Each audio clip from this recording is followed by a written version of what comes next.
Yup, Lyft has scooters, but many of its and other companies were impounded during Comic-Con. The city says these things were not supposed to be in the area, so they cracked down big time, as you can see, impounding more than 2,000 of them. When they're not in compliance with the ordinance, we go out and get them. Birds, limes, lifts, skips, and jumps are packing the city lot, thanks in part to a new law that restricts where scooters can be left. And they're supposed to be parked in the parking corrals. During Comic-Con, there was so much traffic. The corrals were full, the sidewalks were full of people.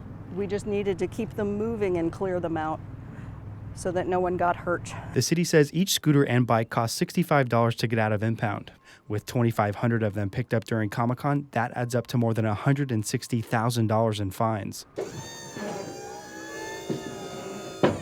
Lime was at the city lot Monday grabbing more than 700 scooters. The company cut a $46,000 check to get its scooters back. If they're mad about it, they're not showing it. Honestly, the first thing that's important to me is our riders to be safe. If our scooters are blocking the streets, I am so happy that the city was able to get there to pull them off. The city says it met with scooter companies before Comic-Con to remind them of restrictions. All the regulations that have been put in place, I agree with them. I mean, if you have to remember that I live here too. Everything that the city is experiencing, I experience with them. So I like the new regulation in place. I'm looking forward to working with the city to put even more regulation. Lime says it is working to relay the new regulations to its customers. We do a lot of in-app messaging. We do workshops to educate our riders.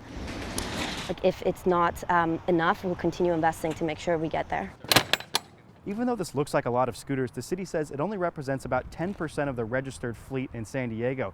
Now, the companies have 30 days to pick these up. If not, the city could auction them off. Matt Hoffman, KPBS News.